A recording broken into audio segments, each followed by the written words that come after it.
There are 6 different categories of food that have 6 different forms of blessings.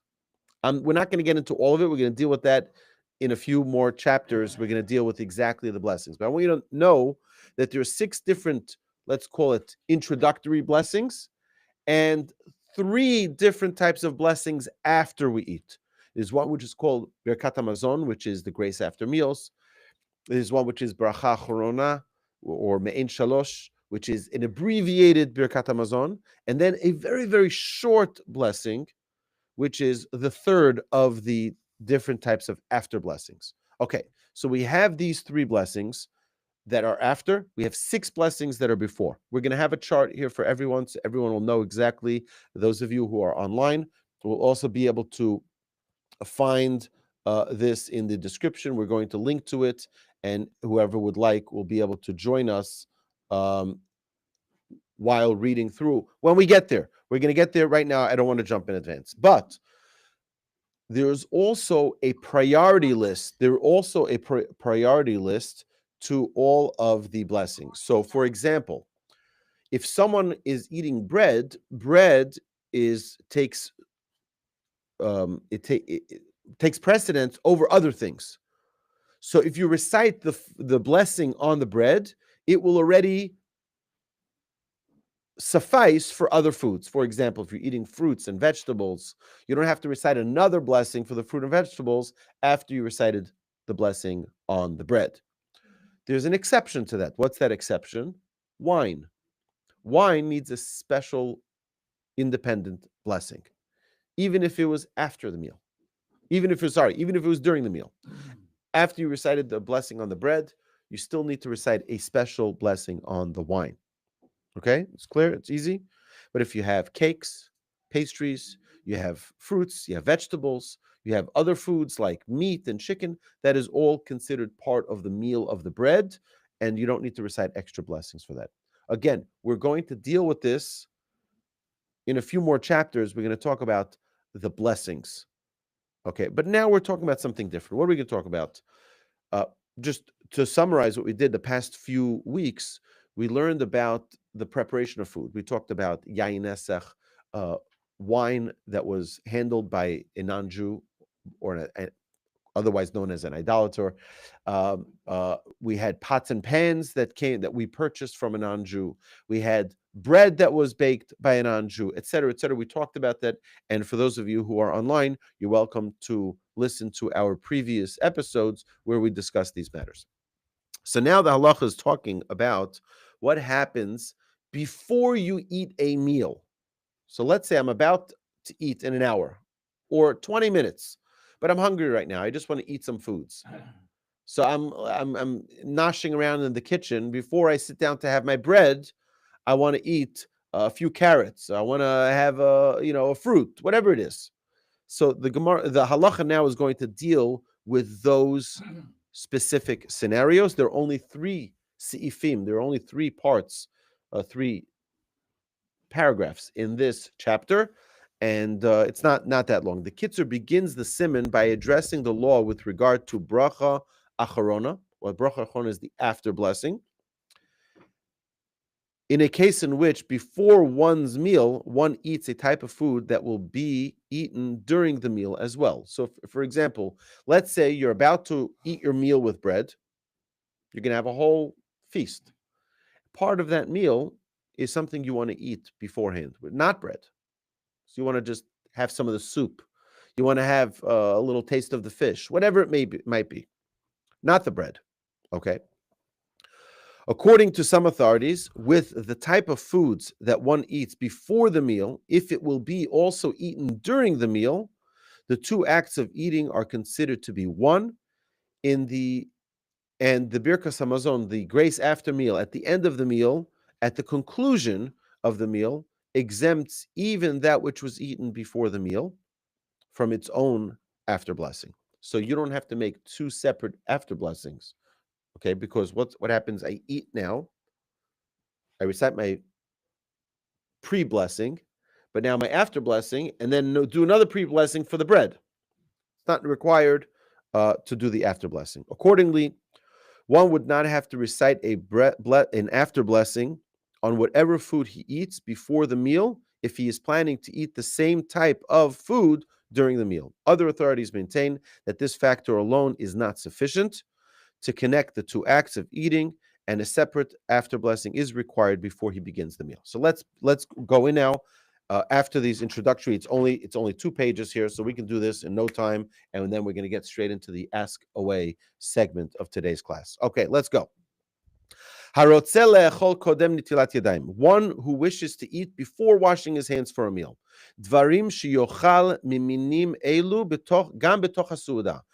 Certain foods of the type that he will also be eating during the meal itself, regardless of whether they are foods that are eaten during the meal, one would be required to recite a blessing upon them, kigon perot, such as fruits, or whether they are foods that do not need a blessing within the meal, kigon mine liftan, types of condiments, umine kitniyot, and different types of legumes and potatoes. They do not need another blessing. And likewise, if one wants to drink any beverage, except for wine, like we mentioned previously, before washing his hands for the meal, and he plans to drink during the meal as well, there is a disagreement among the halachic authorities regarding such a case. Im hadvarim she'achal o shata kodem nitilat yadayim niftarim bebirkat hamazon. There is a dispute among the halachic authorities regarding whether those items that he ate or drank before washing his hands are exempted from the obligation of the after blessing by the recitation of Birkat HaMazon at the conclusion of the upcoming meal. Kemo sheniftarim elu she'achal b'toch hasudah, just as those foods that are eaten during the meal are exempted from the after blessing and do not require their own after bracha achrona, their after blessing, or do we say she'elu she'achlan kodem netilat yadayim ein niftarim bebirkat hamazon? So there's a discussion here. The halacha brings whether or not, if you eat something before your meal, do you have to recite an after blessing for it on its own, or does it suffice with the after blessing that you're going to recite after the meal? Again, let's understand something as introducing this concept. The Talmud says something very, very interesting. Talmud says that if a person takes pleasure from this world without a blessing, they're considered a thief. Okay, you're considered a thief. Now, that's very disturbing, because what do you mean I'm a thief? I paid my taxes. I did everything I needed to do. I earned my livelihood honestly, and now you're telling me I'm a thief? What's this, right? Our sages tell us you're stealing from yourself the opportunity to be happy. Because if you don't say thank you, you become ingrateful. And when you're ingrateful, you're not going to feel fulfilled. You're not. It's like the children today. Children today have smartphones, and they have computers, and they have social media, and they have all the food they can imagine. They have all the clothes that they can imagine. They can shop all day.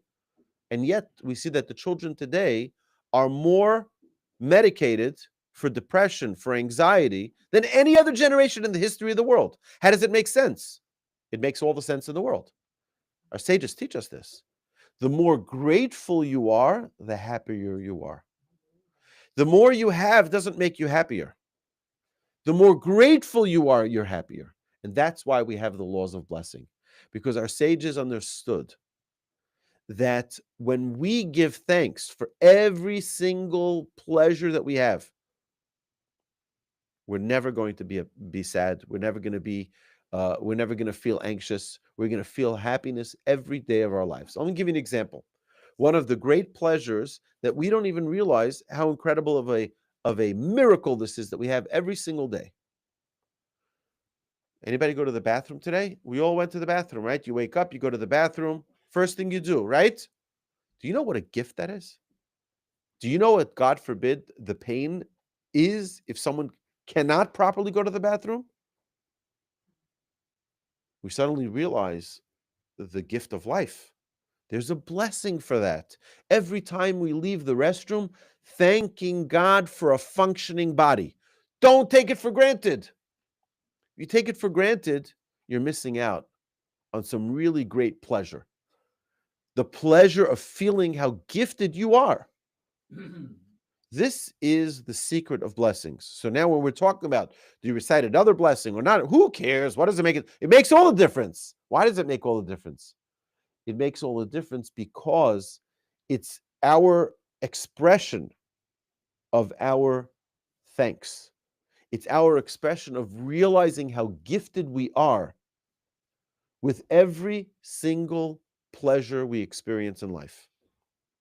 So now, if we eat something, we want to make sure we recite a blessing before. We want to make sure we recite a blessing after. There's a rabbi who once said a following story, true story. He was teaching a group of executives in Manhattan.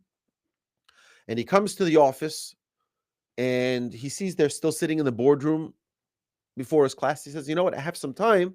I'm going to go and I'm going to quickly wash my hands, eat my sandwich. And by the time I'm done with this sandwich, they'll be done with their meeting. We'll be able to start the class.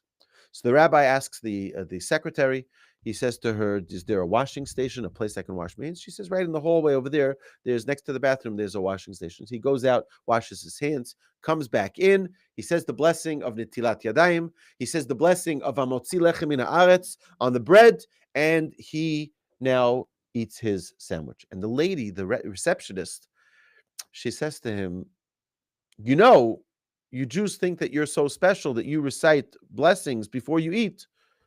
In my religion, we also do that. We also recite blessings before we eat. She said, great, that's a great thing.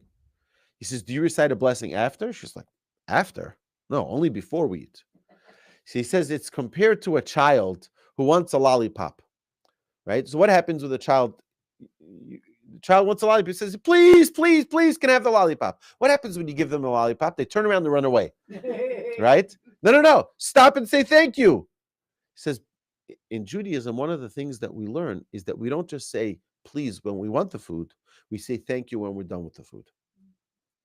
That's an essential part of recognizing that we're not just ingrateful people. Oh, we got what we wanted. Now let's just move on with life. We have to say the grace after meal. And that's why it's important in our Siman here, in our chapter that we're learning now, in chapter 39, is the importance of whether or not we recite after something that we eat when we're about to go into another meal. So can the second meal that we eat, can that grace after meal cover everything that was before it? So it's an interesting thing that we need to know. What happens if someone forgets to recite an after blessing? It's happened. It's happened to me many times, where, which is why the Halacha says you're not supposed to get up from your table till you finish the grace after meals. Why? Because you're going to forget. Sages know the nature of mankind is we get busy. And what happens when we get busy? So, for example, you finished your meal and you get a phone call. So you get a phone call, you jump up and you start walking around. Before you know it, you're by your desk. 3 hours later, you realize, I can't believe it. I got up from the table. I didn't say my grace after meals. That's why our sages tell us the best thing to do, don't get up from the table. And if you do, assign someone to be your reminder.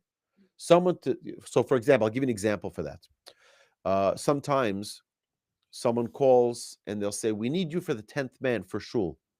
We need someone for a minyan. You're in the middle of eating your meal. So someone else is there. You can say your wife, okay, a child of yours.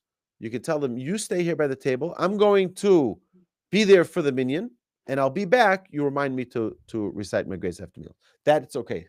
Because that, you don't want to make everybody in the congregation wait till you're done your blessings. Okay, so now we're getting a little bit of an idea of the importance of the grace after meals as well.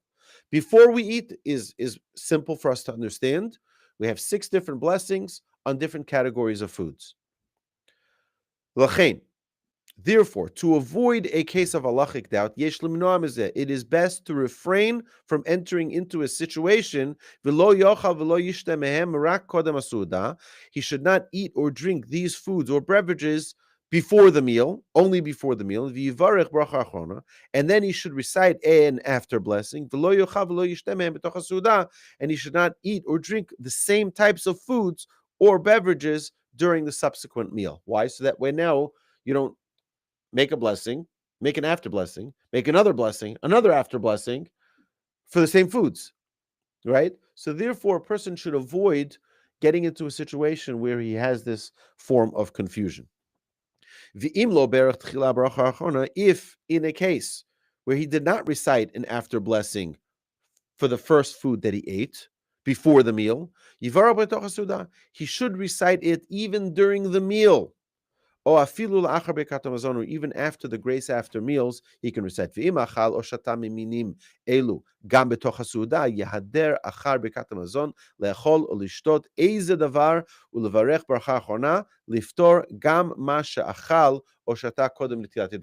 to this. He says now, you know what you could do? Instead of reciting a whole nother blessing, which is another important thing. Okay, we mentioned some important things here today. I'm going to say something else. We don't want to recite an extra blessing that's not necessary, because every time you recite a blessing, you're saying God's name. You can't say God's name in vain. So if you're going to say a blessing that's not necessary, you're saying God's name in vain.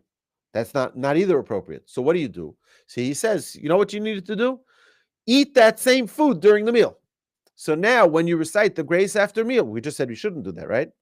You shouldn't. But in a case where you don't want to recite another blessing in vain, eat that same food in the meal. And then, so let me give you an example. You're about to have a barbecue. And in the preparation of the barbecue, you see the French fries already. You're in the middle of dealing with the grill, and you're preparing this and preparing that. You have some French fries. Borei Priyadama, you recite the French fries. Now you're about to wash on your burger, on your hot dog, the bread, right? So now you're going to have the grace after meals after that. Eat some fries in the meal, and that way the after blessing for the fries is included in that after blessing. Is that confusing, or we're good? It's good? You got it? Yeah. I have a question. Okay, we're going to get to the questions right away. All right, so that concludes the first Siman. The second Siman, there's only 3 here, so it's very quick. Even if close to a meal one eats food that he will not eat during the meal, if the purpose of the food is to stimulate the appetite for the meal itself, according to some authorities, this eating is considered part of the meal and does not require a separate after blessing. So let me give you an example. If you go to a restaurant and you order appetizers, okay, there are various different blessings. Then you order your main meal and your big, beautiful 2.5-pound burger, right, Mark? Right, your 2.5-pound burger comes out. So now you're going to get up and you're going to go wash your hand for the bread, but you had the appetizers. Our sages tell us that the appetizers, because it's part of the meal, the after blessing for it is part of the meal as well. Okay? Because it only builds your appetite for the meal that you're going to have. Other authorities maintain that this factor does not connect to the appetizer food, to the meal, and with regard to the obligation of reciting the bracha achrona. Either way, we see that in both sides, you have what to rely on.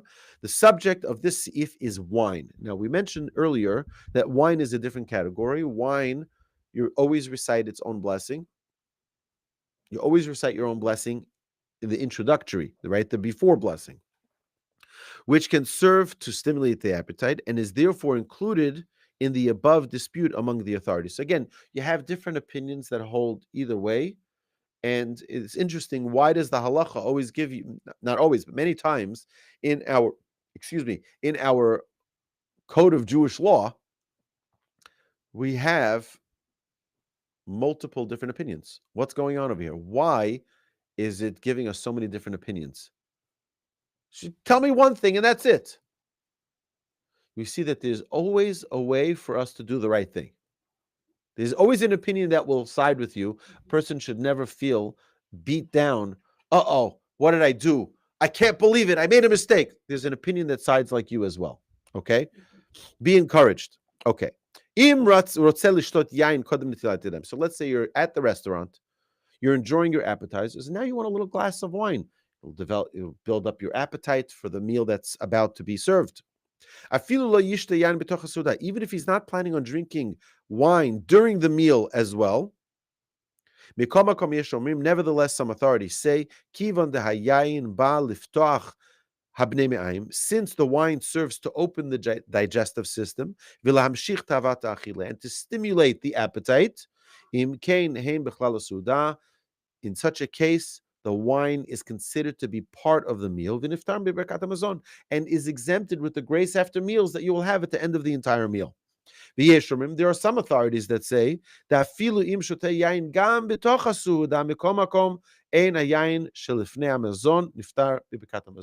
there's some say that even if you're going to enjoy the wine during the meal, you have to make your own separate after blessing on the wine. Again, you'll have the different opinions that will give you a protective sanction for whatever you decide to do, right?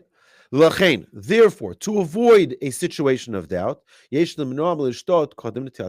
is best not to drink wine before washing hands for the meal. Unless he drinks a cup of wine after the grace after meals, and then he recites an after blessing after that. Let me give you an example. I'll explain to this in a second. And that way, in the end caps, both before the meal, after the meal, he's drinking wine, and during the meal, and then he recites an after blessing for the wine. Let me just tell you like this. An interesting thing, there's a custom that some people have when they recite the grace after meals with 3 people or more. So there's a special part of the grace after meals that you hold the wine. The person who's leading the grace after meals, okay, the Birkat Hamazon, the Zimun, okay, where he invites everyone to pray together. So the one who leads that will hold a glass of wine, and then he'll drink the wine after he's done the Birkat Hamazon. I never understood why we do this, but now I understand why. Because since you drink wine by Kiddush in the beginning of the meal, so think Friday night. How do we begin the meal? With wine. Then we have our meal, maybe or maybe not. It's possible that you do or do not have wine during the meal. Then you do the grace after meal, which is the conclusion of the meal. But according to some opinions, it doesn't qualify for the wine that you drank before the meal. So therefore, after they finish the grace after meals, he'll drink a glass of wine and then recite another after blessing for that. And that sort of is the end cap for the wine that he drank before.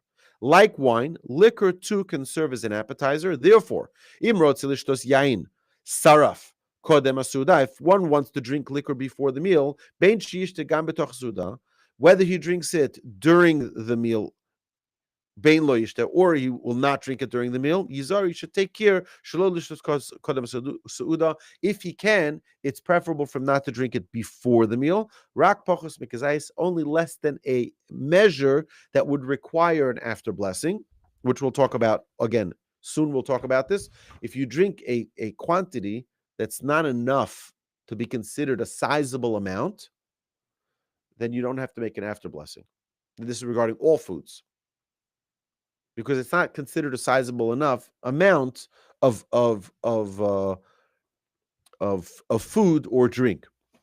Aval im shata kazayis or yoter nafal lidei safek bracha achrona.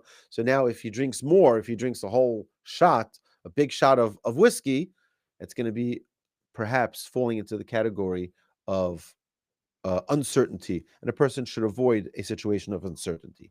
And finally, halacha 3, gimel. So we're chapter 39, halacha number 3, the final halacha of this chapter. If someone wants to eat before washing his hands for the meal, different types of mizonos food. What are mizonos food? Pretzels, cakes, cookies, foods that are pastries that are requiring the mizonot blessing. Kigon honig kichen, which is honey cake, or egg kichel, or different types of, again, these are different types of different types of crackers, all things that are made really of flour, but are not bread. Right? Pretzels are made of flour and water, but they're not bread. And we're going to talk about this later, about the different blessings for them. All these different types of foods that are more sweet, they're eaten more as snacks than eaten as a meal. Nobody eats cake for their meal. You eat cake, maybe you do because you like cake, but right, but it's not your meal. It's a nice, delicious, pastry, but that's not considered bread, right? Shebracha achrona shelahem hi ala michya, where the after blessing is the ala michya. Ben sheyochal mehem gam b'toch hasuda, ben shelo yochal mehem b'toch hasuda, whether you eat it during the meal or not, mikol makom hein niftar b'birkat hamazon, they are exempt with the obligation of the after blessing after the meal, ki birkat hamazon poteret berchat al hamichya, because the blessing of birkat hamazon, the grace after meal, qualifies for the blessing of al hamichya for those pastries. Ubilvad, one can rely on this provided shelo yafsik harbe ben achila that there shouldn't be a long period of time between the time you ate the cake and the time that you washed for the bread. Aval, however, if he does have a lengthy interruption, birchas al michya al masha'achav afilu yochal miminim elu gam b'toch hasuda. So if you're going to have an extended period of time between eating the cake and having your meal, which sometimes can happen because you're like, you know what? I just had so much cake. It was so delicious. We'll have the meal in an hour, right? We'll take a walk first, right? In such a case, you should recite the after blessing for the cake, and then later you're going to eat the bread, and that is fine. Okay, so I hope I've sufficiently confused you. Okay, so God willing, next week we'll clarify this a little bit more. My dear friends, this concludes this episode of the Everyday Judaism Podcast. And now we are opening the floor for the Ask Away segment. I'm looking forward to hearing your questions. For those of you online, you're welcome to join us on the Ask Away segment by emailing us, askaway@torchweb.org, askaway@torchweb.org. We have a few questions this week that we're going to address from our online listeners and viewers, and I'm looking forward to addressing them. Till then, my dear friends, have a magnificent week.